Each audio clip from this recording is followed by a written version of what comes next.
വന്നുദിക്കും പൊന്നുഷസേ ഓർക്കും തോറും രമ്യം. പ്രത്യാശയോടിതാ ഭക്തരങ്ങുണർന്നേ വന്നുദിക്കും പൊന്നുഷസേ ഓർക്കും തോറും രമ്യം. പിന്നെയുണ്ടോ നിൻവിളക്കിൽ നീ ഒരുങ്ങിയിട്ടുണ്ടോ? പിന്നെയുണ്ടോ നിൻവിളക്കിൽ നീ ഒരുങ്ങിയിട്ടുണ്ടോ? നിർമ്മലമാം നീതി വസ്ത്രം നീ ധരിച്ചിട്ടുണ്ടോ? നിർമ്മലമാം നീതി വസ്ത്രം നീ ധരിച്ചിട്ടുണ്ടോ? സ്നേഹത്തിനാഴവും നീളമതിൻ വീതിയും ത്യാഗവും സമ്പൂർണതയും നീ ഗ്രഹിച്ചിട്ടുണ്ടോ? സ്നേഹത്തിനാഴവും നീളമതിൻ വീതിയും ത്യാഗവും സമ്പൂർണതയും നീ ഗ്രഹിച്ചിട്ടുണ്ടോ? പ്രത്യാശയോടിനാ ഭക്തരങ്ങുണർന്നേ വന്നുദിക്കും പൊന്നുഷസേ ഓർക്കും തോറും രമ്യം. പ്രത്യാശയോടിതാ ഭക്തരങ്ങുണർന്നേ വന്നുദിക്കും പൊന്നുഷസേ ഓർക്കും തോറും രമ്യം. പാരിലാരും പാടിടാത്ത പാട്ടു നമ്മൾ പാടും. പാരിലാരും പാടിടാത്ത പാട്ടു നമ്മൾ പാടും. പാരിലാരും ചൂടിടാത്ത വാടാമുടി ചൂടും. പാരിലാരും ചൂടിടാത്ത വാടാമുടി ചൂടും. ജീവന്റെ നാഥനായി ത്യാഗം സഹിച്ചതാ സ്നേഹമണവാളനോട് സിയോൻ പുരേ വാഴും. ജീവന്റെ നാഥനായി ത്യാഗം സഹിച്ചതാ സ്നേഹമണവാളനോട് സിയോൻ പുരേ വാഴും. പ്രത്യാശയോടിതാ ഭക്തരങ്ങുണർന്നേ വന്നുദിക്കും പൊന്നുഷസേ ഓർക്കും തോറും രമ്യം. പ്രത്യാശയോടിതാ ഭക്തരങ്ങുണർന്നേ വന്നുദിക്കും പൊന്നുഷസേ ഓർക്കും തോറും രമ്യം. പ്രത്യാശയോടിതാ ഭക്തരങ്ങുണർന്നേ വന്നുദിക്കും പൊന്നുഷസേ ഓർക്കും തോറും രമ്യം.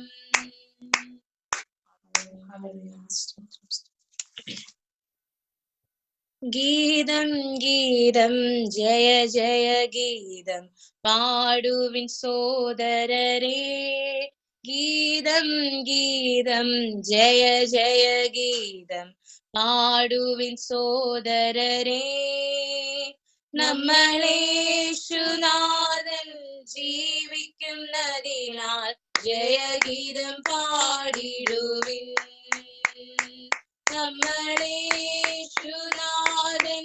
ജീവിക്കുന്നതിനാൽ ജയഗീതം പാടിടുവിൻ. പാപം ശാപം സകലവും തീർക്കാൻ അവതരിച്ചിട്ടേ നരനായി. പാപം ശാപം സകലവും തീർക്കാൻ അവതരിച്ചിട്ടേ നരനായി. ദൈവകോപത്തിൽ വെന്തെരിഞ്ഞവനാം രക്ഷകൻ ജീവിക്കുന്നു. ദൈവകോപത്തിൽ വെന്തെരിഞ്ഞവനാം രക്ഷകൻ ജീവിക്കുന്നു. ഗീതം ഗീതം ജയ ജയ ഗീതം പാടുവിൻ സോദരരേ. ഗീതം ഗീതം ജയ ജയ ഗീതം പാടുവിൻ സോദരരേ. നമ്മളേശുനാഥൻ ജീവിക്കുന്നതിനാൽ ജയഗീതം പാടിടുവിൻ. നമ്മളേശുനാഥൻ ജീവിക്കുന്നതിനാൽ ജയഗീതം പാടിടുവിൻ. ഉലകമഹാന്മാരഖിലരുമൊരുപോൽ ഉറങ്ങുന്നു കല്ലറയിൽ. ഉലകമഹാന്മാരഖിലരുമൊരുപോൽ ഉറങ്ങുന്നു കല്ലറയിൽ. നമ്മളുന്നതനീശ്വരൻ മാത്രം ഉയരത്തിൽ വാണിടുന്നു. നമ്മളുന്നതനീശ്വരൻ മാത്രം ഉയരത്തിൽ വാണിടുന്നു.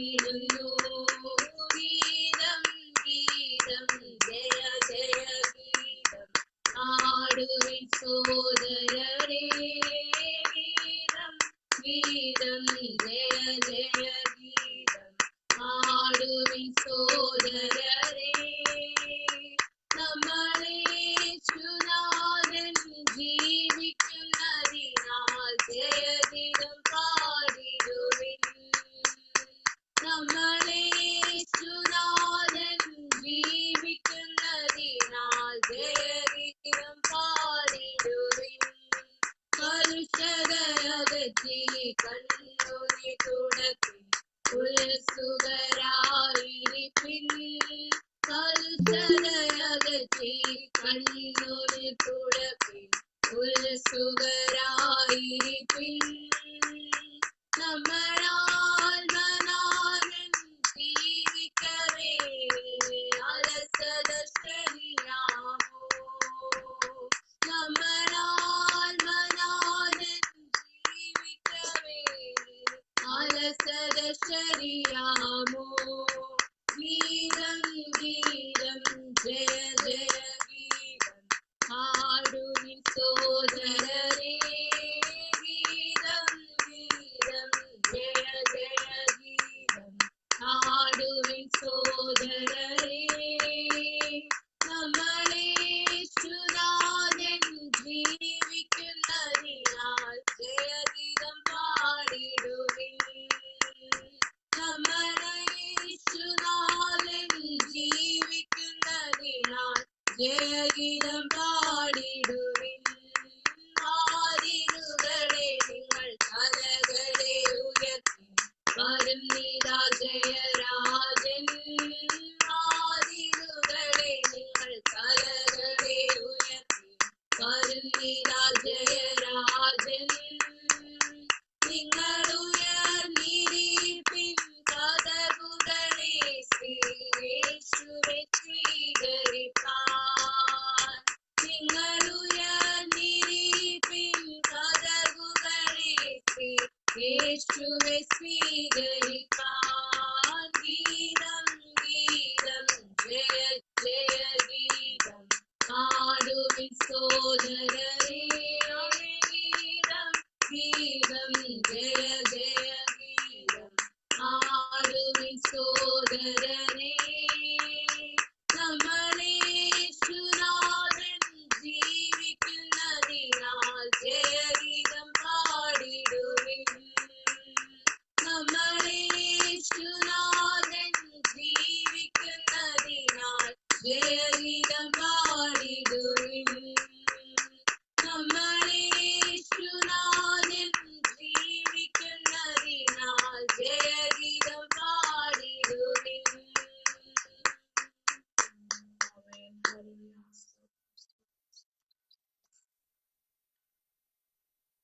കർത്താവിൽ സന്തോഷം അവനിൻ ബലം ആരിതിൽ പാർക്കും നാൾ അവനിൻ ബലം കർത്താവിൽ സന്തോഷം അവനിൻ ബലം ആരിതിൽ പാർക്കും നാൾ അവനിൻ ബലം അവനിന്റെ സങ്കേതം വിശ്രമം നാൾ തോറും അവനിന്റെ സർവഭൂമി അവനിന്റെ സങ്കേതം വിശ്രമം നാൾ തോറും അവനിന്റെ സർവഭൂമി പല നാൾ കരുതി ഞാനേകനെന്ന് അന്നാളിലവനിന്നോടു ചൊല്ലി പല നാൾ കരുതി ഞാനേകനെന്ന് അന്നാളിലവനിന്നോടു ചൊല്ലി ലോകാന്ത്യത്തോളവും കൂടെയിരിക്കുന്നു നിന്നോടു കൂടെയുണ്ട് ലോകാന്ത്യത്തോളവും കൂടെയിരിക്കുന്നു നിന്നോടു കൂടെയുണ്ട് ബലഹീനനെന്നു ഞാൻ കരുതിയ നാൾ അന്നാളിലവനിന്നോടു ചൊല്ലി ബലഹീനനെന്നു ഞാൻ കരുതിയ നാൾ അന്നാളിലവനിന്നോടു ചൊല്ലി ശക്തനാക്കുന്നവൻ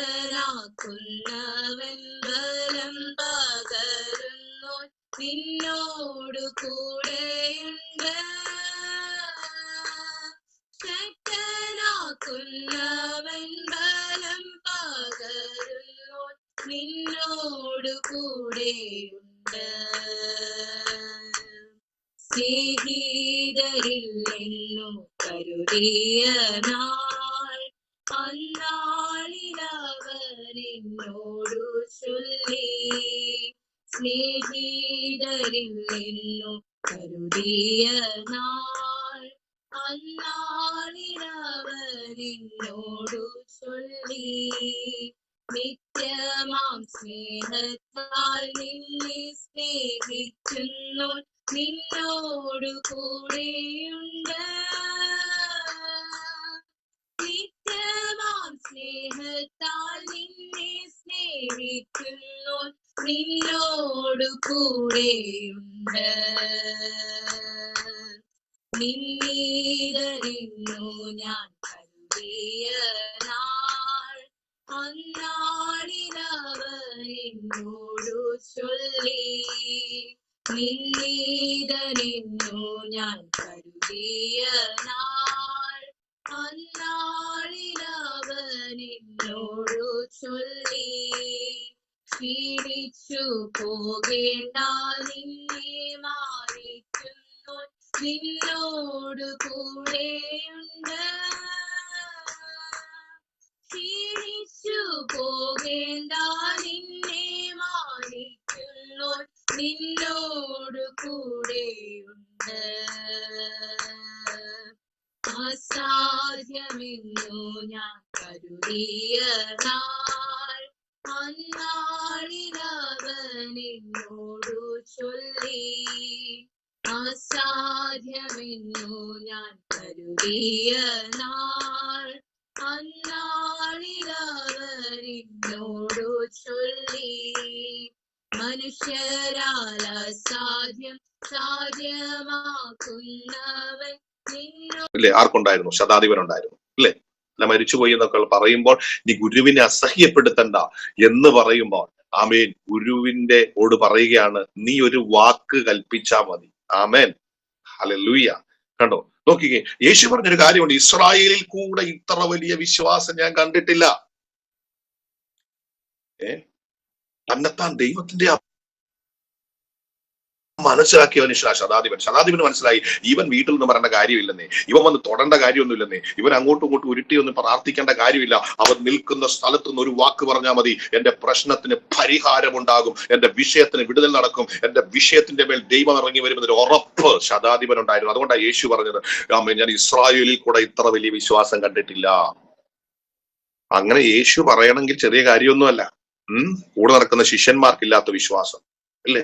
അത്ഭുതങ്ങളും അടയാളങ്ങളും കാണുന്നവർക്കില്ലാത്ത വിശ്വാസം, അപ്പം നീരുന്നവർക്കില്ലാത്ത വിശ്വാസം, കുരുടനെയും കുഷ്ഠരോഗിയെയും ഒക്കെ സൗഖ്യമാക്കുന്നത് കണ്ടിട്ടും, അത്തി ഉണങ്ങിയത് കണ്ടിട്ടും, സ്തോത്രം, ഹല്ലേലൂയ, വേരോടെ ഉണങ്ങിപ്പോയത് കണ്ടിട്ടും ഒന്നും അവരിൽ വ്യാപരിക്കാത്തൊരു വിശ്വാസം ശതാധിപന്റെ അകത്ത് നിന്ന് വന്നപ്പോ കർത്താവ് പോലും സ്തംഭിച്ചു പോയി.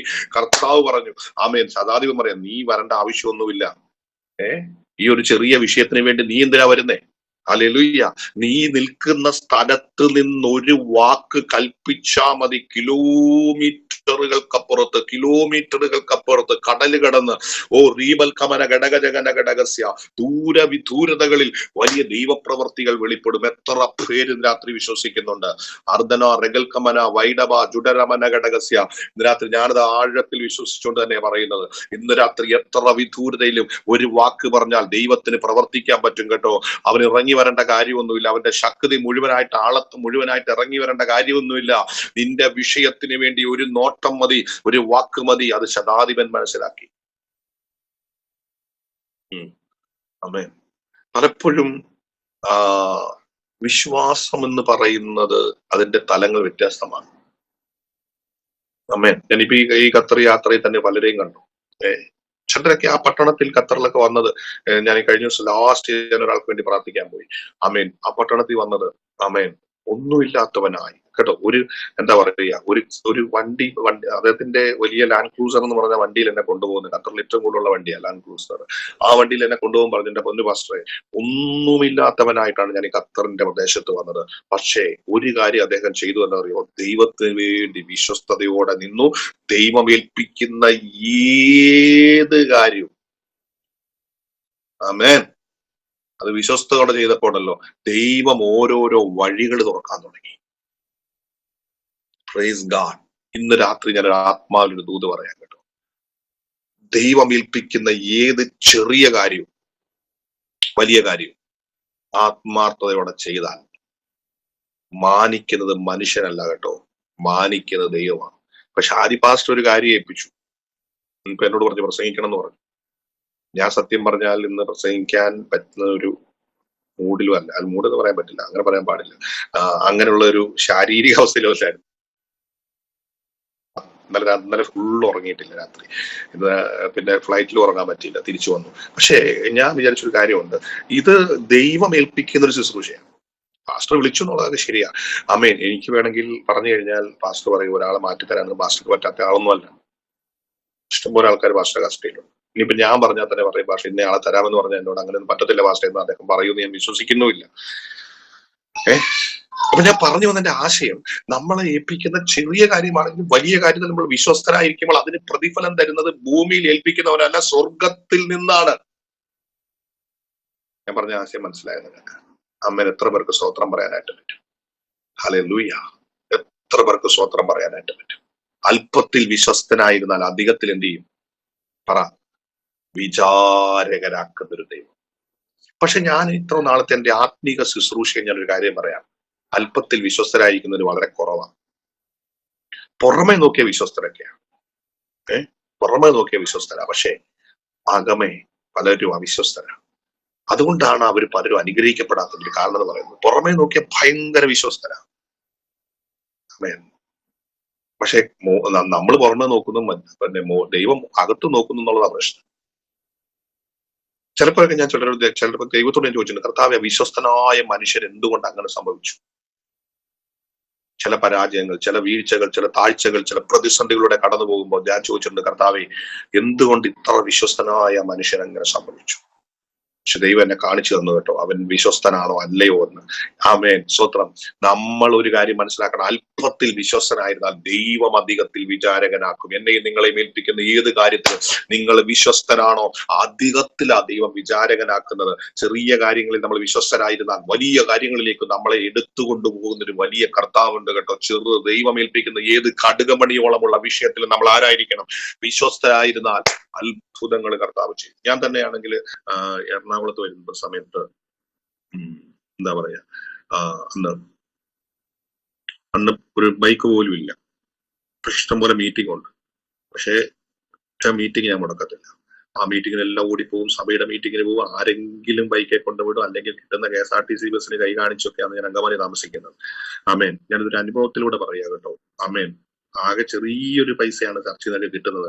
KSRTC 2 ദിവസം അങ്ങോട്ടും ഇങ്ങോട്ടും ടിക്കറ്റ് എടുക്കാനുള്ള പൈസ പോലും ഇല്ല. പക്ഷേ അന്ന് ആമേൻ, ഹല്ലേലൂയ, അപ്പം വിശ്വാസികൾക്ക് എന്നോട് ഒരു കരുണയുണ്ട് കേട്ടോ. അവർ പറയും പാസ്റ്റർ വരണ്ട, ഇത്രയും ദൂരം പാസ്റ്റർ 40-40 കിലോമീറ്റർ യാത്ര ചെയ്തിട്ട് ഒരു കോട്ടേജ് മീറ്റിംഗിന് വേണ്ടി, ഒരു വൈകിട്ടത്തെ ഒരു ചെറിയ മീറ്റിംഗിന് വേണ്ടിയൊക്കെ പാസ്റ്റർ എന്തിനാ വരുന്നത്? പാസ്റ്റർ ശനി ഞായറും ഒക്കെ വന്നാൽ മതി. പക്ഷെ ഇടിമിന്നലുള്ള മഴയുള്ള സമയത്തും ഒക്കെ പോയി കേട്ടോ. ആമേ. കുറച്ച് കഴിഞ്ഞപ്പോൾ കർത്താവ് ഒരു ബൈക്ക് തന്നു. അങ്ങനെ ഞാൻ ഇതിനെയും കൂടെ യാത്ര ചെയ്യാൻ തുടങ്ങി. ആ ബൈക്ക് ആമേൻ 1 വർഷമൊക്കെ 36,000 കിലോമീറ്റർ ഒക്കെ ഓടിയിട്ടുണ്ട്. അതുപോലെ നമ്മൾക്കല്ല യങ് ഏജ് ആണ്, അങ്ങനെ അങ്ങ് പറക്കുകയാണ്. ആമേൻ. അങ്ങനെ നടന്ന് മീറ്റിങ്ങുകളും നടത്തി. അത് കഴിഞ്ഞ് ദൈവം ഒരു കാറ് തന്നു. അത് കഴിഞ്ഞ് ഓരോന്ന് ദൈവം തന്നു. ഇന്ന് നമുക്കൊരു 7 പേരെയൊക്കെ ഈസി ആയിട്ട് കൊണ്ടാകാൻ പറ്റുന്ന വാഹനങ്ങളൊക്കെ ദൈവം തന്നു. കാര്യം എന്നറിയാമോ? ഇതൊന്നും ആരോടും ചോദിച്ചു വാങ്ങിയതല്ല കേട്ടോ. അല്പത്തിൽ നമ്മൾ വിശ്വസ്തനായിരുന്നാൽ അധികത്തിൽ നമ്മളെ വിചാരകനാക്കുന്ന ഒരു ദൈവമുണ്ട് കേട്ടോ. ഇന്ന് പകൽ അല്ലെങ്കിൽ ഇന്ന് രാത്രി ഈ മെസ്സേജ് കേൾക്കുമ്പോൾ ആത്മാവിലും ദൈവത്തിനെ സ്തുതിച്ച് ഏൽപ്പിക്കുന്ന ഏത് കാര്യത്തിലും, ചെറിയ കാര്യത്തിലും വലിയ കാര്യത്തിലും ഞാൻ വിശ്വസ്തനായിരിക്കുന്നു. കാരണം ആമേൻ, തന്നിൽ ഏകാഗ്രചിത്തന്മാരായിരിക്കുന്നവർക്ക് ആമേൻ യഹോവ ആമേൻ എന്താണ്? ആമേൻ തന്റെ കണ്ണ് അവരെ നോക്കിക്കൊണ്ടിരിക്കുക. എന്നിട്ട് ദൈവമാണ് പ്രതിഫലം തരുന്നത്. ആമേൻ. ഇത് പറയുമ്പോൾ തന്നെ എനിക്ക് അറിയാവുന്ന ഒത്തിരി പേരുണ്ട് കേട്ടോ. ഞാൻ പേഴ്സണലായിട്ട് അറിയുന്ന കുറെ പേരുണ്ട്. അല്പത്തിൽ വിശ്വസ്തരാണ് ഏത് കാര്യത്തിലും. പക്ഷെ ദൈവം അവരെ അധികത്തിൽ വിചാരമാണ്. അവരെ മാത്രമല്ല, അവരുടെ തലമുറകളെ പോലും 1000 തലമുറ വരെ ദയ കാണിക്കുന്നവരെന്ന പഴയ നിയമത്തെ എഴുതിയിരിക്കുന്നത്. അത്രയും നമ്മൾ വേണ്ട. അടുത്ത തലമുറയോട് പോലും ദയ കാണിക്കാൻ ആർക്ക് കഴിയും? ദൈവത്തിന് കഴിയും. മിനി ആന്റി അല്ലെങ്കിൽ മിനി സിസ്റ്റർ അല്ലെങ്കിൽ ആ ഡിവൈസുള്ള കർത്താവിന്റെ ദാസിയോട് പരിശുദ്ധാത്മാവ് പറയുന്നു കേട്ടോ. ആമേൻ, ആമേൻ. അല്പത്തിൽ വിശ്വസ്തരായിരുന്നാൽ അധികത്തിൽ ദൈവം വിചാരകനാക്കും കേട്ടോ. അതനാ റഗൽ കമന, വലിയ കാര്യങ്ങൾ കർത്താവ് ജീവിതത്തിന്റെ അകത്തളങ്ങളിൽ ചെയ്യുമെന്ന് ദൈവത്തിന്റെ ആത്മാവ് ഓർപ്പിക്കുകയാണ്. അർദ്ധനാ റഗൽ കമന വൈഡര മനഘടകരകഥന. ഇസ്രായേൽ ജനത്തിന് മരുഭൂമിയിലേക്ക് നടന്നപ്പോൾ, കയറി ചെന്നപ്പോൾ കാടപ്പക്ഷിയും മന്നായും ഒക്കെ കൊടുത്തതിന്റെ പുറകിൽ ഒരു ചരിത്രമുണ്ടെന്ന് കർത്താവിന്റെ ദാസിയോട് ദൈവത്തിന്റെ പരിശുദ്ധാത്മാവ് ദൂത് പറയുന്നു. കർത്താവിന്റെ ആത്മാവ് ഇങ്ങനെ പറയുന്നു, ആമേൻ, അബ്രഹാമിന്റെ കൂടാരത്തിൽ 3 പേര് കയറി വരികയാണ്. അർദ്ധന റഗൽ കമന വൈഡരമന ഘടകസ്യ. അബ്രഹാം സാറയോട് ചെന്നിട്ട് പറഞ്ഞിട്ട് 3 ഇടങ്ങഴി മാവെടുത്ത് അപ്പം ഉണ്ടാക്കുന്നു പറഞ്ഞിട്ട് ആമേ തൊഴുത്തിൽ നിന്ന് ഏറ്റവും നല്ലൊരു കാളക്കുട്ടി എടുത്ത് അറുത്ത് അതിന്റെ മാംസം പാചകം ചെയ്ത് അവർക്ക് നൽകി കേട്ടോ. റീമാന ശതര മകടരഗതന. അവന്റെ തലമുറകൾ മരുഭൂമിയിലേക്ക് ആമേ കയറിയപ്പോൾ അളന്നു കൊടുത്തു ദൈവം, അളക്കാതെ കൊടുത്തു എന്ന് വചനം പറയുന്നു. അർദ്ധന റഗൽ കമന, അവർ അളന്നു കൊടുത്തപ്പോൾ മന്ന പറഞ്ഞു, മന്ന കൊടുത്തപ്പോൾ ദൈവം പറഞ്ഞു അളന്ന് പറക്കിയാ മതി. പക്ഷേ കാടപ്പക്ഷിയെ കൊടുത്തപ്പോൾ ഇഷ്ടം പോലെ കഴിച്ചോളാൻ പറഞ്ഞു. ഇന്ന് രാത്രികാലം പരിശുദ്ധാത്മാവ് തന്റെ ദാസിയോട് പറയുന്നു, കർത്താവിന് വേണ്ടി ചെയ്യുന്നതൊന്നും മറക്കുന്ന ഒരു ദൈവത്തെ അല്ല കേട്ടോ സേവിക്കുന്നത്. ഒരു ചെറുവിരൽ അനക്കിയത് പോലും മറന്നു പോകാത്തൊരു ദൈവമുണ്ടെന്ന് കർത്താവിന്റെ ദാസിയോട് ദൈവത്തിന്റെ ആത്മാവ് ആലോചന പറയുന്നു. പരിശുദ്ധാത്മാവ് പറയുന്നു, ചിലതിനൊക്കെ ഞാൻ കുറിച്ചു വെച്ചിട്ടുണ്ട് കേട്ടോ. അർദ്ധനോ റിഗൽ കമന, നീ ചെയ്തതും ആമേൻ ഹല്ലേലൂയ ഇടിവിൽ നിന്നതൊന്നും ഞാൻ മറന്നിട്ടില്ലെന്ന് പരിശുദ്ധാത്മാവ് ദൂത് പറയുന്നു. ദൈവാത്മാവ് പറഞ്ഞു, ചെറുതെല്ലാം ഞാൻ കുറിച്ചു വെച്ചിട്ടുണ്ട്. ആ കുറിച്ചു വെച്ചതിനനുസരിച്ച് എന്റെ കരത്തിന്റെ മഹത്വം ഞാൻ വെളിപ്പെടുത്തുമെന്ന് പരിശുദ്ധ ആത്മാവ് ദൂത് പറയുക. അതുകൊണ്ട് കർത്താവിന്റെ ത്തിന്റെ ആത്മാവ് ക്ഷീണിച്ചു പോകണ്ട കേട്ടോ, തളർന്നു പോകണ്ട. ആമേൻ. ജൂഡാബ ശന്തന റഗൽ കമന. ചിലപ്പോഴൊക്കെ ഒറ്റയ്ക്കിരുന്ന് കരയുന്ന അനുഭവങ്ങളുണ്ട്, ചിലപ്പോഴൊക്കെ ഒറ്റയ്ക്കിരുന്ന് കർത്താവിനോട് ആമേൻ ചോദിക്കുന്ന ചില അനുഭവങ്ങളുണ്ട്. എന്നാൽ പരിശുദ്ധാത്മാവ് പറയുന്നു, ആമേൻ, നിന്റെ ചോദ്യങ്ങളെ ചോദിക്കുന്നതിന് മുമ്പ് അറിഞ്ഞ് പ്രവർത്തിപ്പാൻ കഴിവുള്ള ഒരുത്തൻ കൂടെയുണ്ട് കേട്ടോ. കരയുന്ന കാക്കയുടെ കുഞ്ഞിനും കാട്ടിലെ മൃഗങ്ങൾക്കും അതതിന്റെ ആഹാരം കൊടുക്കുന്നവനെന്ന് പറയുമ്പോൾ ദൈവാത്മാവ് ഇങ്ങനെ പറയുന്നു, അതതിന്റെ ആഹാരം കൊടുക്കുന്നു. സമയത്ത് എന്ത് നിനക്ക് വേണ്ടി ചെയ്യണമെന്നും എങ്ങനെ ഉള്ള വഴികൾ തുറക്കണമെന്നും ഒക്കെ അറിയുന്നവന്റെ കരം കൂടെ ഉണ്ടെന്ന് പരിശുദ്ധ ആത്മാവ് ആലോചന പറയുന്നത്. അതുകൊണ്ട് ദൈവാത്മാവെന്ന് ധൈര്യപ്പെടുക, ഭാരപ്പെടണ്ട. എല്ലാ വിഷയങ്ങൾക്കും ഒരു പരിഹാരവുമായി നിന്റെ കൂടാരത്തിന്റെ അകത്ത് ആമേൻ ദൈവം ഇറങ്ങി വരുന്ന ചില ദിവസങ്ങൾ ഉണ്ടെന്ന് പരിശുദ്ധാത്മാവ് ആലോചന പറയുന്നു. യെസ്, കരങ്ങൾ ഉയർത്തി നമ്മുടെ കർത്താവിന് സ്തോത്രം പറഞ്ഞാണ്. അപ്പൊ തന്നിൽ ഏകാഗ്ര ചിത്തന്മാരായിരിക്കുന്നവർക്ക് വേണ്ടി തന്നെത്താൻ ബലവാൻ എന്ന് കാണിക്കും. അപ്പൊ ദൈവം ബലവാൻ എന്ന് കാണിക്കുന്നത് ദൈവത്തിന്റെ കാര്യമാണ്. ഹല്ലേലൂയ. ദൈവം ഒന്ന് ബലം ഒന്ന് കാണിക്കാൻ തീരുമാനിച്ചാൽ ഒരു മനുഷ്യനും പിടിച്ചു നിൽക്കാൻ പറ്റത്തില്ല. പക്ഷെ തന്നെത്താൻ ബലവാൻ എന്ന് കാണിക്കേണ്ടതിന് ദൈവത്തിന്റെ കണ്ണ് ഭൂമിയിൽ എല്ലായിടത്തും മൂടാടി സഞ്ചരിച്ചു കൊണ്ടിരിക്കുന്നു എന്നൊക്കെ പറഞ്ഞാൽ അതിന്റെ അർത്ഥം മറ്റൊന്നുമല്ല, തന്നെത്താൻ ബലവാൻ എന്ന് കാണിക്കുന്ന ഒരു ദൈവത്തെയാണ് നമ്മൾ സേവിക്കുന്നത് കേട്ടോ. ആമേൻ, സ്തോത്രം. ദാനിയേലിന്റെ കാര്യം പറഞ്ഞൊക്കെയാണ് നമ്മൾ തുടങ്ങിയത്. നോക്കുക, സിംഹത്തിന്റെ ഗുഹയിലേക്ക് ഇട്ടു. ദാനിയേലിന്റെ ചരിത്രം നമ്മൾ പഠിച്ചാൽ സിംഹത്തിന്റെ ഗുഹയിലേക്ക് ഇട്ടു. വലിയ കല്ലെടുത്ത് സിംഹത്തിന്റെ ഗുഹയുടെ മുഖം അടച്ചു എന്ന് പറഞ്ഞാൽ ആ ഗുഹയുടെ മുഖത്ത് വലിയ കല്ലുരുട്ടി വെച്ചു. എല്ലാവരും പറഞ്ഞു ദാനിയേൽ തീർന്നു അല്ലേ? ഹല്ലേലൂയ. പക്ഷെ തന്നിൽ ഏകാഗ്ര ചിത്തനായിരിക്കുന്നവനാ ദാനിയേൽ. ദാനിയേലിന്റെ ഏകാഗ്രതയൊക്കെ നിങ്ങൾ ചിന്തിച്ചിട്ടുണ്ടോ അല്ലെ? ദാനിയേലൊക്കെ ഏകാഗ്ര ചിത്രമുള്ളവരാണോ? അമേൻ. ബാബേലിൽ ചെന്നിട്ടും ബാബേലിന്റെ ഒരു അഴുക്കും അവന്റെ അകത്ത് കയറിയില്ല. അമേൻ, ഹല്ലേലൂയ. അമേൻ. തനിക്ക് വേണമെങ്കിൽ പുറമെ പ്രാർത്ഥിക്കുന്നില്ല എന്ന് അഭിനയിച്ചുകൊണ്ട് അകത്ത് ദൈവത്തോട് പ്രാർത്ഥിക്കാം. നമ്മളൊക്കെ അങ്ങനെയാണല്ലോ പലപ്പോഴും അല്ലേ? അമേൻ. അതൊന്നും കുഴപ്പമില്ല, നമുക്ക് ഇങ്ങനെ ചെയ്യാം അല്ലെ? നമുക്ക് ഇങ്ങനെ ചെയ്താൽ മതി. അകത്ത് നമ്മൾ ദൈവത്തോട് പറയുന്നുണ്ടല്ലോ എന്ന് പറയുന്ന ആളുകൾ എനിക്കറിയാം. പക്ഷെ അതൊന്നും ദൈവത്തെ സംബന്ധിച്ചൊരു വിഷയമല്ല. അമ്മേ, ചിലർ പറയുന്നത് ഉച്ച കഴിഞ്ഞ് മർത്തോമയിലും പോവും, രാവിലെ കുർബാനയ്ക്കും പോവും, ആമേൻ, ആമേൻ, ആരാധനയ്ക്കും പോവും. അങ്ങനെയുള്ള ആൾക്കാരുണ്ട്. കഴിഞ്ഞ ദിവസം സംസാരിച്ച് പറഞ്ഞൊരു അത് പള്ളിയിൽ പോയിരുന്നാലും ഞാൻ അകത്ത് നമ്മുടെ ദൈവത്തോടെ പ്രാർത്ഥിക്കുന്നു. അച്ഛൻ എന്ത് ചെയ്താലും എനിക്ക് വലിയ പ്രശ്നമൊന്നുമില്ല. ഹല്ലേലൂയ. അവർ പറഞ്ഞൊരു കാര്യമാണ്. നമ്മൾ എന്താണ് പറഞ്ഞതിന് അർത്ഥം അറിയാമോ? നമ്മൾ വില കൊടുത്താൽ ആ ദൈവം നമുക്ക് വേണ്ടി പ്രവർത്തിക്കുകയുള്ളൂ. എത്ര സ്തോത്രം പറയാൻ പറ്റും? ആമേൻ. വില കൊടുത്തു, ദൈവം നിനക്ക് വേണ്ടി പ്രവർത്തിക്കും. ലിൻഡ സിസ്റ്ററെ ദൈവാത്മാവ് പറയുന്നു, വില കൊടുത്താ നിൽക്കുന്ന കേട്ടോ. എന്നാ ദൈവാത്മാവ് പറഞ്ഞു കുറച്ചും കൂടെ വില കൊടുത്തു. ആമേൻ. ദൈവം ചില പ്രവൃത്തിയുമായി ആമേൻ ഇറങ്ങി വരാൻ വേണ്ടി പോവാകട്ടോ. ഇന്ന് വരെ വില കൊടുത്തവരെ ഒന്നും ദൈവം തള്ളിക്കളഞ്ഞിട്ടില്ലെന്ന് പരിശുദ്ധാത്മാവ് കർത്താവിന്റെ ദാസിയോട് ദൂത് പറയുന്നു. പ്രതികൂലങ്ങൾ ഉണ്ടായിട്ടും പ്രതിസന്ധികൾ ഉണ്ടായിട്ടും കണ്ണുനീർ താഴ്വരകൾ ഉണ്ടായിട്ടും പ്രതികൂലത്തിന്റെ കൂരിലൂടെ കടന്നുപോയിട്ടും നിൽക്കുന്ന ആ സഹോദരിയോട് പരിശുദ്ധാത്മാവ് ദൂത് പറയുന്നു, ദൈവാത്മാവ് പറയുന്നു, പ്രതികൂലത്തിന്റെ നടുവിൽ നിന്നു ദൈവം നിനക്ക് വേണ്ടി പ്രവർത്തിക്കുക കേട്ടോ. പ്രഭ സിസ്റ്റർ, കർത്താവിന്റെ ആത്മാവ് ഇങ്ങനെ ദൂത് പറയുന്നു, സെയിം ദൂത് ദൈവാത്മാവ് കർത്താവിന്റെ ദാസിയോട് ഇടപെടുക.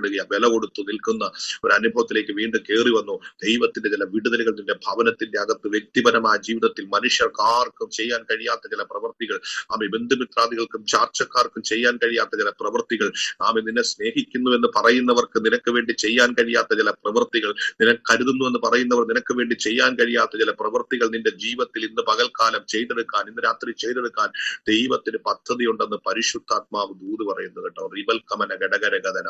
അതുകൊണ്ട് കർത്താവ് പറഞ്ഞു വില കൊടുത്തു. ആമേൻ. ദാനിയേല് വില കൊടുത്തു അല്ലെ? ദാനിയേല് യെരൂശലേമിന്റെ നേരെയുള്ള കിളിവാതിൽ തുറന്നങ്ങിട്ടു. നമ്മളാണ് കിളിവാതിൽ അടച്ചിട്ട് അകത്തിരുന്ന് പ്രാർത്ഥിക്കും അല്ലെ? ഹല്ലേലൂയ. ആരും അറിയത്തില്ല. ആമേൻ. ദാനിയേൽ ദിവസവും ചെയ്തു വന്ന പരിപാടിയാ കിളിവാതിൽ തുറന്നിടും. അത് യഹൂദന്മാരുടെ ഒരു നിയമമാണ്. എവിടെയാണോ അവരുടെ ആലയമുള്ളത് അതിനെ നോക്കിക്കൊണ്ട് പ്രാർത്ഥിക്കുക. അത് അവർ ചെയ്തുകൊണ്ടിരുന്ന കാര്യമാണ്. ഇന്നത്തെ പ്രാർത്ഥനയല്ല ഞാൻ ഈ പറഞ്ഞു വരുന്നത്. അപ്പൊ ദാനിയേൽ അത് ചെയ്തു. രേഖ എഴുതിയിട്ട് അവന്മാർ രാവിലെ നോക്കുമ്പോഴും യെരൂശലേമിന്റെ നേരെയുള്ള കിളിവാതിൽ തുറന്നു കിടക്കുന്നു. ഉച്ചയ്ക്ക് നോക്കുമ്പോഴും ആമേൻ ദാനിയേലിന്റെ പ്രാർത്ഥനാ സമയം അവർക്കറിയാം കേട്ടോ. പ്രാർത്ഥനാ സമയം അവർക്കറിയാം. ഹല്ലേലൂയ. ആ 3 നേരത്തും ദാനിയേലിന്റെ പ്രാർത്ഥന ദൈവത്തോട് മാത്രമായിരുന്നു. രാജാവ് പറഞ്ഞു, അങ്ങനെ ചെയ്യുന്നവരെ സിംഹത്തിന്റെ ഗുഹയിലിടും. ഗുഹയിലിടുമെന്ന് പറഞ്ഞപ്പോഴും പ്രാർത്ഥനയ്ക്ക് മാറ്റമില്ല. 30 ദിവസവും ദാനിയേൽ അത് ചെയ്തു. ഹല്ലേലൂയ.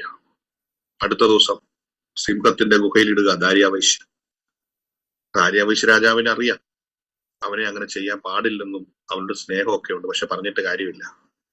ആമേൻ. സിംഹത്തിന്റെ ഗുഹയിലിട്ടു. പക്ഷെ വചനം പറയുന്നത് എങ്ങനെയാ? 6-ാം അധ്യായം നിങ്ങൾ വായിക്കണം കേട്ടോ. ദൈവം ദാനിയേൽ അത് തന്നെ പറയുകയാ, ദൈവം തന്റെ ദൂതരെ അയച്ചു. ആമേൻ. ഞാൻ സിംഹത്തിന്റെ ഗുഹയിലേക്ക് വീഴുന്നതിന് മുമ്പ് ഒരുത്തൻ അവിടെ ഇറങ്ങി. ഹല്ലേലൂയ. ആമേൻ. നീ റെപ്രസെന്റ് ചെയ്യുന്ന രാജ്യത്തിന്റെ ദൂതൻ. യെസ്, ഇന്ന് രാത്രി കാലം പരിശുദ്ധാത്മാവ് ഞാൻ പറയാം, നീ സേവിക്കുന്ന ദൈവത്തിന്റെ ദൂതൻ, സ്തോത്രം. ആമേൻ. നീ ചെല്ലുന്ന പ്രതികൂലത്തിന്റെ മുമ്പിൽ നിനക്ക് വേണ്ടി ചലിക്കുന്ന ഒരു ദൈവത്തെയാ ഞാനും നിങ്ങളും സേവിക്കുന്നത്. ദാനിയേൽ സിംഹത്തിന്റെ ഗുഹയിലേക്ക് വീഴുന്നതിന് മുമ്പ് ഒരുത്തൻ അവിടെ ഇറങ്ങി. അവനിറങ്ങി കഴിഞ്ഞാൽ ആ ദൂതൻ ഇറങ്ങിയിട്ടുണ്ട്. ഇതറിയാമോ? എന്താണോ ദാനിയേലിനോട് സംഭവിക്കാൻ പോകുന്നതെന്ന് ദൂതൻ അറിയാം. വാ തുറന്ന് സിംഹങ്ങൾ വിഴുങ്ങുമെന്നും കൊല്ലുമെന്നും അറിയാവുന്ന ആമേ ദൂതൻ സിംഹത്തിന്റെ വായങ്ങോട്ട് അടച്ചു. ഇന്ന് രാത്രിയിലും നിന്നെ തകർക്കാൻ വരുന്ന ചില വിഷയത്തിന്റെ വായിറങ്ങി അടക്കിയായി മീറ്റിങ്ങിനകത്ത് കേട്ടോ. അർദ്ധന റഗൽ കമന, നിന്നെ പരാജയപ്പെടുത്താൻ വരുന്ന ചില വിഷയങ്ങളുടെ വായ് ഇന്ന് രാത്രി സ്വർഗം അടയ്ക്കുകയാണ്. നിന്നെ തകർക്കാൻ കെൽപ്പുള്ള ചില വിഷയത്തിന്റെ വാ ആത്മാവിൽ പറയാം അടയുന്ന രാത്രിയാണ്. വേറൊരു ദിവസത്തേക്ക് നീ കാത്തിരിക്കേണ്ട കേട്ടോ. ഇന്ന് തന്നെ അടയും അത്. ഉടരമന ഘടകജുടരമന ഘടകസ്യ, നിന്നെ തകർക്കാൻ കെൽപ്പുള്ള ചില വിഷയങ്ങൾ, നിനക്കെതിരെ സംസാരിക്കാൻ ആമെ തുറക്കുന്ന ചില വാകൾ, അസ്തന റഗൽക്കമന, നിന്റെ വിശ്വാസത്തെ ചോർത്തിക്കളയാൻ ശ്രമിക്കുന്ന ചില പൈശാചിക മണ്ഡലങ്ങളുടെ വാ അടയ്ക്കുകയാ ദൈവം ഇന്ന് രാത്രി. തന്നെത്താൻ അമേൻ ബലവാൻ എന്ന് ദൈവം കാണിക്കുക. അമേൻ. ദൈവം തന്റെ ദൂതനെ അയച്ച് സിംഹത്തിന്റെ വായടച്ചു കളഞ്ഞു. വായടയ്ക്കും. അതുകൊണ്ട് നീ പ്രാർത്ഥിക്കേണ്ടെന്നല്ല പറഞ്ഞത്. ദാനിയേലിന് വിഷയമൊന്നുമല്ല. ഇനി സിംഹം തിന്നാലും ദാനിയേലിന് വലിയ പ്രശ്നമൊന്നുമില്ല. ഹല്ലേലൂയ. ദാനിയേല് ദൈവത്തിന് വേണ്ടി നിന്നു. സിംഹത്തിന്റെ വാ ദൈവം അടച്ചു. രാത്രി മുഴുവൻ ദാനിയേല് സിംഹത്തിന്റെ ഗുഹയിൽ കിടന്നുറങ്ങി. പക്ഷേ കൽപ്പന കൊടുത്തവൻ ഉപവാസത്തോടെ ഉറക്കമളച്ച് മുറിയിലിരുന്നു. ആര്? ദാര്യാവേശ്. വെപ്പാട്ടികളെ കൊണ്ടുവന്നില്ല. രാജാവ് ഉറങ്ങിയില്ല. ആമേൻ. ഹല്ലേലൂയ. ഇന്ന് രാത്രി നോക്കിക്കേ ദൈവത്തിന്റെ പ്രവൃത്തി എന്താ നിങ്ങൾ നോക്കിയേ. സിംഹത്തിന്റെ ഗുഹയിൽ കിടക്കുന്നവർ ഉറങ്ങുക. കാരണം ദാനിയേലിന് മനസ്സിലായി, ഒരു സിംഹത്തിന്റെ നഖം പോലും എനിക്കെതിരെ എഴുന്നേൽക്കത്തില്ല, ഒരു പോറല് പോലും എനിക്കെതിരെ സംഭവിക്കത്തില്ല. നീ കിടന്നുറങ്ങിയാലും ദൂതന്റെ സംരക്ഷണം ഉണ്ടെന്ന് ദൈവാത്മാവ് എന്നെയും നിങ്ങളെയും ഓർപ്പിക്കുക കേട്ടോ. ഹല്ലേലൂയ. രക്തം ജയം റമാനയ ശന്തര ജഗൽക്കമന. നോക്കുക, പിറ്റേ ദിവസം രാവിലെ ആരെങ്കിലും പോവോ? നിങ്ങൾ പറ. ഈ ചില കാര്യത്തില് നമ്മളെ കഴിഞ്ഞ് വിശ്വാസം അവിശ്വാസികൾക്കാണ്, അല്ലെ? ഹല്ലേലൂയ, ആമേൻ. കാര്യാവശ്യം ജാതീയ രാജാവാ, അല്ലാതെ നോക്കിക്കേ. ദാര്യാവേശ് രാവിലെ ചെന്നിട്ട് ആര് കാണാതെ ആയിരിക്കും ദാര്യാവേശ് പോകുന്നത് കേട്ടോ. കാരണം ദാനിയേലിനെ വിളിക്കാൻ പോകുന്നെന്ന് പറഞ്ഞാൽ പിറ്റേ ദിവസം തന്റെ മുഴുവൻ ആളുകളും പറയും ഒരു ഭ്രാന്തനായിട്ട് തന്നെ ചിത്രീകരിക്കും. പക്ഷെ ആരും കാണാതെ നേരം വെളുത്ത് വരുമ്പോ ആ ഗുഹയുടെ മുമ്പിൽ ചെന്നിട്ട് ഒറ്റൊരു വിളി വിളിച്ചു. എന്താ വിളിച്ചെന്നറിയാമോ? ഏറ്റവും ദൈവത്തിന്റെ പ്രിയ പുരുഷനായ ദാനിയേലെ, കഴിഞ്ഞ രാത്രി സിംഹങ്ങൾ നിനക്കൊരു കേടും വരുത്താതിരിക്കാൻ നിന്റെ ദൈവം പ്രാപ്തനായോ എന്നൊരു ചോദ്യം അങ്ങോട്ട് ചോദിച്ചു. നമ്മളാണെങ്കിൽ എന്തോ പറയൂലേ, എടാ ഇപ്പൊ നീ എന്നെ ഇതിനകത്തൊക്കെ ഇട്ടിട്ട് ഇപ്പൊ വിളിക്കാൻ വേണ്ടി വന്നേക്കുക, ഞാൻ അങ്ങോട്ട് കേറി വന്നാൽ എന്നൊക്കെ ആയിരിക്കും നമ്മൾ പറയുന്നേ. ഹല്ലേലൂയ. പക്ഷേ ദൈവകൃപയുള്ളവൻ അങ്ങനെ ഒന്നും പറയത്തില്ല. ആമേൻ കേട്ടോ. ഇന്ന് രാത്രി പരിശുദ്ധാത്മാവിന്റെ ശക്തിയും ദൈവകൃപയുള്ളവരൊന്നും പ്രതികാരം ചെയ്യുന്നവരല്ല കേട്ടോ. അതിന്റെ അകത്തുനിന്ന് വന്ന ശബ്ദം നിങ്ങൾ 6-ാം അധ്യായം എടുത്ത് വായിക്കണം. എന്താണെന്നറിയാമോ? രാജാവ് ദീർഘായുസ്സായിരിക്കട്ടെ. കഴിഞ്ഞ രാത്രി ഞാൻ സേവിക്കുന്ന എന്റെ ദൈവത്തിന്റെ ദൂതൻ തന്റെ ദൂതനെ അയച്ച് സിംഹങ്ങളുടെ വായടച്ചു കളഞ്ഞു എന്ന് പറഞ്ഞൊരു സാക്ഷ്യം അങ്ങോട്ട് പറഞ്ഞു.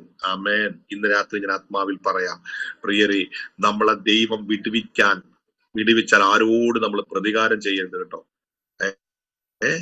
യോസേഫ് മന്ത്രിയായി അല്ലേ? രണ്ടാമനാണ് ഇവിടുത്തെ മിസ്രൈമിലെ മന്ത്രി. രാജാവ് കഴിഞ്ഞാൽ രണ്ടാമൻ. പക്ഷെ രാജാവ് പറഞ്ഞു, സിംഹാസനം കൊണ്ട് മാത്രമാണ് ഞാൻ രാജാവായിരിക്കുന്നത്, നീയാണ് കാര്യങ്ങൾ തീരുമാനിക്കുന്നത്. അങ്ങനെ നോക്കുമ്പോൾ തന്നെ പണ്ട് പൊട്ടക്കണത്തിലിട്ടവന്മാരും അമ്മേൻ കാലിച്ചാക്കുമായിട്ട് വരിക. അമ്മേൻ. പെട്ടെന്ന് നമ്മൾ ചോദിച്ചു ചോദിക്കുക, നമ്മളാണെങ്കിൽ എന്നാ ചെയ്യും? ഇവന്മാര് കാരണം എവിടെയൊക്കെ പോകേണ്ടി വന്നു അല്ലേ? പൊട്ടക്കിണറ്റിൽ പോയി, അടിമക്കച്ചവടത്തിൽ വിറ്റു, 3 കാരാഗ്രഹത്തിൽ പോയി അല്ലെ? പക്ഷെ കാലിച്ചാക്കുമായി വന്ന സഹോദരന്മാർ യോസേഫിനെ തിരിച്ചറിഞ്ഞില്ല. ദൂരത്തു നിന്ന് യോസേഫ് സഹോദരന്മാരെ തിരിച്ചറിഞ്ഞെന്ന് എഴുതിയേക്കുന്നത്. എന്താ കാര്യം എന്നറിയാമോ? യോസേഫിനറിയാം പ്രവചനങ്ങൾ നിവർത്തിയാകും, ആലോചനകൾ നിവർത്തിയാകും. ഒരു ദിവസം വരും എന്റെ സഹോദരന്മാർ. ആമേൻ. എത്ര പേര് വിശ്വാസമുണ്ട് ഇതിനകത്ത്? മുഖമൊക്കെ ചിരിച്ചേ നിങ്ങൾ. റമന ശന്തന റിഗൽ കമന വൈഡരവതന. കാത്തിരിക്കുക. ദൈവം തന്ന സ്വപ്നത്തിന് വേണ്ടി, ദൈവം തന്ന ദർശനത്തിന് വേണ്ടി, ദൈവം തന്ന കാഴ്ചപ്പാടിന് വേണ്ടി കാത്തിരിക്കുന്ന യോസേഫ് 20 വർഷത്തിന് ശേഷം ആ സഹോദരന്മാരെ കാണുന്നത്. എല്ലാത്തിന്റെയും മുഖഭാവം അല്ലെങ്കിൽ ഷെയ്പ്പൊക്കെ മാറി. ആമേൻ. പ്രായമൊക്കെ ആയി. പക്ഷെ ദൂരത്ത് കണ്ടപ്പോ മനസ്സിലായി. കാരണം മറ്റൊന്നുമല്ല കേട്ടോ, വാഗ്ദത്തമുള്ളവൻ അറിയാം വരും. കാലിച്ചാക്കുമായി വന്നവരോട് കയർത്ത് സംസാരിച്ചില്ല യോസേഫ്. കാലിച്ചാക്കുമായിട്ട് വന്നവരെ കെട്ടിപ്പിടിച്ച് ചുംബിച്ച് കരഞ്ഞ് ആമേൻ എന്നൊക്കെ അവിടെ എഴുതിയിരിക്കുന്നത്. അകത്തൊരു മുറിയിൽ പോയിട്ട് യോസേഫ് പൊട്ടിക്കരഞ്ഞു. കർത്താവേ, അതെത്രയോ വിശ്വസ്തനായി അല്ലേ? ശരിയല്ലേ? ഹല്ലേലൂയ. ഇന്ന് രാത്രി ദൈവം അനുഗ്രഹിച്ചപ്പോ യോസേഫ് പറയുകയാണ്, എന്നെ ഇങ്ങനെ വിറ്റ് കളഞ്ഞോർത്തോ നിങ്ങൾ ഭാരപ്പെടണ്ട, നമ്മൾക്ക് എല്ലാവർക്കും നന്മയ്ക്ക് വേണ്ടിയാ എന്നെ ദൈവം ഇങ്ങോട്ട് അയച്ചത്. ആമേൻ. ഇന്ന് രാത്രി കാലം കണ്ണുകൾ അടയ്ക്കാം. പ്രിയരെ, വചനം പറയുന്നു, തന്നിൽ ഏകാഗ്രചിത്തന്മാരായിരിക്കുന്നവർക്ക് വേണ്ടി ബലവാനെന്ന് കാണിക്കേണ്ടതിന് യഹോവയുടെ കണ്ണ് ഭൂമിയിൽ എല്ലായിടവും കൂടാടി സഞ്ചരിച്ചു കൊണ്ടിരിക്കുന്നു. ആകയാൽ നമുക്ക് പ്രാർത്ഥിക്കാം. കേട്ട വചനത്തെ ധ്യാനിച്ച്, കേട്ട ദൈവാലോചനയെ ധ്യാനിച്ച്, ആമേൻ, ഇന്നത്തെ ഈ ബൈബിൾ കൺവെൻഷനിൽ ദൈവാത്മാവ് സംസാരിച്ച ദൈവത്തിന്റെ വചനത്തിന്റെ ആഴമേറിയ ചിന്തകൾ എന്നെയും നിങ്ങളെയും ഭരിക്കട്ടെ.